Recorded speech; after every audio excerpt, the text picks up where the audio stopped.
Hello students, നമ്മുടെ ഇന്ത്യയുടെ അയൽരാജ്യങ്ങളെക്കുറിച്ച് ഒരു വീഡിയോ ചെയ്തിരുന്നു.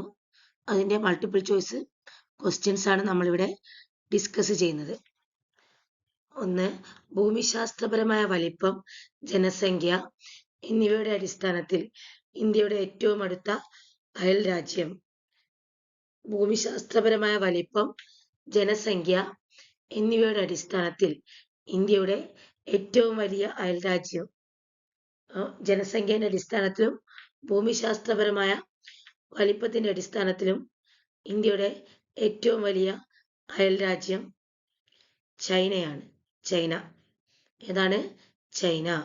വലിപ്പത്തിന്റെ കാര്യത്തിലും ജനസംഖ്യയുടെ കാര്യത്തിലും ഇന്ത്യയുടെ ഏറ്റവും അടുത്ത അയൽരാജ്യം, ഏറ്റവും വലിയ അയൽരാജ്യം ഏതാണ്?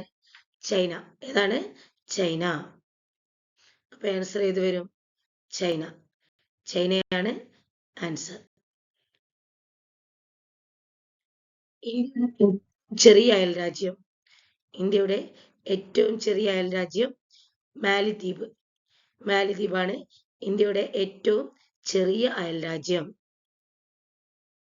ഇന്ത്യയുമായി കരാതിർത്തി പങ്കിടുന്ന രാജ്യങ്ങളിൽ ഏറ്റവും ചെറിയ രാജ്യം ഏതാണ്? ഭൂട്ടാൻ. ഏതാണ്? കരാതിർത്തി പങ്കിടുന്നതിൽ ഏറ്റവും ചെറിയ രാജ്യം ഭൂട്ടാൻ. ഇന്ത്യൻ മഹാസമുദ്രത്തിൽ സ്ഥിതി ചെയ്യുന്ന ഇന്ത്യയുടെ അയൽരാജ്യം. ഇതിൽ ശ്രീലങ്ക അല്ല, അതുകൊണ്ട് ഓപ്ഷനിൽ ശ്രീലങ്ക അല്ല. മാലിദ്വീപ് ഉണ്ട്, അതുകൊണ്ട് മാലിദ്വീപ്. ആൻസർ മാലിദ്വീപ്. പറയുന്നവയിൽ ചൈനയെ കുറിച്ചുള്ള ശരിയായ പ്രസ്താവന ഏതാണ്? ചൈന ഇന്ത്യയുടെ ഏറ്റവും ചെറിയ അയൽരാജ്യമാണ്. തെറ്റ്. ഏറ്റവും വലുതാണ്. ചൈന ഒരു ദ്വീപരാഷ്ട്രമാണ്. തെറ്റ്. ഇന്ത്യയും ചൈനയും ഹിമാലയൻ മേഖലയിൽ നീളമേറിയ കരാതിർത്തി പങ്കിടുന്നു. ശരിയാണ്. ചൈന ഇന്ത്യയുമായി കരാതിർത്തി പങ്കിടുന്നില്ല. തെറ്റ്. അപ്പൊ ഉത്തരം ഏതാണ്? ഉത്തരം സി. ഇന്ത്യയും ചൈനയും ഹിമാലയൻ മേഖലയിൽ നീളമേറിയ കരാതിർത്തി പങ്കിടുന്നു. ഇന്ത്യ എത്ര രാജ്യങ്ങളുമായാണ് കരാതിർത്തി പങ്കിടുന്നത്? നമുക്കറിയാം, ഇന്ത്യ 7 രാജ്യങ്ങളുമായാണ് കരാതിർത്തി പങ്കിടുന്നത്. ഉത്തരം 7. 7 രാജ്യങ്ങളുമായാണ് ഇന്ത്യ കരാതിർത്തി പങ്കിടുന്നത്. മറ്റ് 2 രാജ്യങ്ങൾ സമുദ്ര അതിർത്തിയാണ്. മാലദ്വീപ് ശ്രീലങ്കയും സമുദ്ര അതിർത്തി. പടിഞ്ഞാറൻ അതിർത്തിയിൽ സ്ഥിതി ചെയ്യുന്ന രാജ്യം പാകിസ്ഥാൻ. ഏതാണ്? പാകിസ്ഥാൻ. ഭൂട്ടാൻ കിഴക്ക്, ബംഗ്ലാദേശ് കിഴക്ക്, ചൈന വടക്ക് കിഴക്ക്. ആൻസർ പാകിസ്ഥാൻ. 1947 വിഭജനത്തിന്റെ ചരിത്രപരമായ പശ്ചാത്തലമുള്ള ഇന്ത്യയുടെ അതിർത്തി ഏത് രാജ്യവുമായാണ്? ഉത്തരം പാകിസ്ഥാൻ. 1947 വിഭജനം നടന്നു. അപ്പോൾ ഉണ്ടായ അതിർത്തിയാണ് റാഡിക്ലിഫ് ലൈൻ. റാഡിക്ലിഫ് ലൈന് ബ്രിട്ടീഷ് ഇന്ത്യ എന്നും പാകിസ്ഥാൻ എന്നും രണ്ടായി വിഭജിച്ചു. അപ്പൊ ചരിത്രപരമായ പശ്ചാത്തലം ഉള്ള ഇന്ത്യയുടെ അതിർത്തി പാകിസ്ഥാനുമായിട്ടാണ്. ആരുമായിട്ടാണ്? പാകിസ്ഥാൻ. ഇന്ത്യയുടെ വടക്ക് കിഴക്ക് ഭാഗങ്ങളിലായി വ്യാപിച്ചു കിടക്കുന്ന രാജ്യങ്ങളുടെ കൂട്ടമേത്? ഇന്ത്യയുടെ വടക്ക് കിഴക്ക് ഭാഗങ്ങളിലായിട്ട്. അപ്പോൾ ചൈന, പാകിസ്ഥാൻ. ഇതിൽ ശ്രീലങ്ക വരുന്നുണ്ട്. ശ്രീലങ്ക തെക്കാണ്, അപ്പൊ ഇതല്ല. നേപ്പാൾ, ഭൂട്ടാൻ, ബംഗ്ലാദേശ്, മ്യാൻമാർ. നേപ്പാള് എവിടെയാണ്? കിഴക്കാണ്. ഭൂട്ടാന് കിഴക്കാണ്. ബംഗ്ലാദേശ് കിഴക്കാണ്. മ്യാൻമാർ കിഴക്കാണ്. അപ്പോൾ വടക്ക് കിഴക്കായിട്ടാണ് നേപ്പാൾ വരുന്നത്. വടക്ക് കിഴക്ക് നേപ്പാള്, ഭൂട്ടാൻ കിഴക്ക്, ബംഗ്ലാദേശ് കിഴക്ക്, മ്യാൻമാർ കിഴക്ക്. അപ്പൊ അതിന്റെ ഉത്തരം ബി. ഇതിൽ മാലിദ്വീപ് വരുന്നുണ്ട്, അപ്പൊ അത് തെക്കാണ്. അപ്പൊ ഇത് പറ്റില്ല. ഇതിൽ പാകിസ്ഥാൻ വരുന്നുണ്ട്, പാകിസ്ഥാൻ പടിഞ്ഞാറാണ്, അപ്പൊ അതും പറ്റില്ല. അപ്പൊ ആൻസർ സി. ഏതാണ്? ബി. ഏതാണ് ആൻസർ? ബി ആണ് ആൻസർ.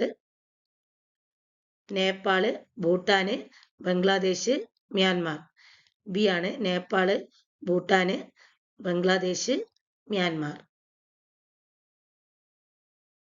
ഏറ്റവും കൂടുതൽ അന്താരാഷ്ട്ര അതിർത്തികൾ പങ്കിടുന്ന ഇന്ത്യൻ കേന്ദ്രഭരണ പ്രദേശം ഏതാണ്? ഏറ്റവും കൂടുതൽ അന്താരാഷ്ട്ര അതിർത്തികൾ പങ്കിടുന്ന ഇന്ത്യൻ കേന്ദ്രഭരണ പ്രദേശം ഏതാണ്? ആൻസർ ലഡാക്ക് ആണ്. ഏറ്റവും കൂടുതൽ അതിർത്തി പങ്കിടുന്ന നമ്മൾ കഴിഞ്ഞ വീഡിയോയിൽ പറഞ്ഞിട്ടുണ്ട്. ഏറ്റവും കൂടുതൽ അതിർത്തി പങ്കിടുന്ന ഇന്ത്യൻ കേന്ദ്രഭരണ പ്രദേശം ലഡാക്ക്. ഏതാണ്? ലഡാക്ക് ആണ്. ജമ്മു കാശ്മീർ സംസ്ഥാനത്തെ വിഭജിച്ചുകൊണ്ടുള്ള നിയമം ഇന്ത്യൻ പാർലമെന്റ് പാസാക്കിയത് എന്നാണ്? ആൻസർ വരുന്നത് 2019 ഓഗസ്റ്റ് 5.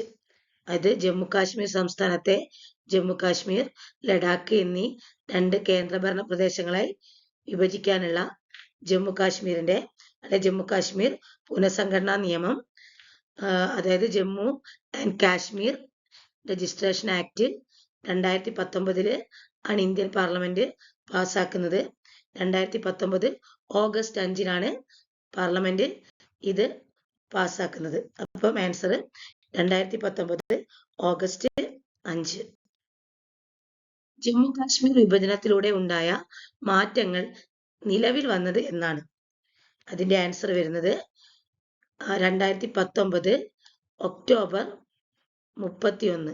ഓഗസ്റ്റ് 5 പാസ്സായി 2019 ഒക്ടോബർ 31 നിലവിൽ വന്നു. അതായത് സർദാർ വല്ലഭായ് പട്ടേലിന്റെ ജന്മദിനമാണ് ഒക്ടോബർ 31. അന്നാണ് 2019 ഒക്ടോബർ 31 ഈ നിയമം ഔദ്യോഗികമായിട്ട് പ്രാബല്യത്തിൽ വന്നു. ഈ ബില്ല് അവതരിപ്പിച്ചത് കേന്ദ്ര ആഭ്യന്തരമന്ത്രി അമിത്ഷായാണ് ഈ ബില്ല് പാർലമെന്റിൽ അവതരിപ്പിച്ചത്. താഴെ പറയുന്നവയിൽ ലഡാക്കിനെ സംബന്ധിച്ച ശരിയായ പ്രസ്താവന ഏതാണ്? ലഡാക്കിന് സ്വതന്ത്രമായ നിയമസഭയുണ്ട്.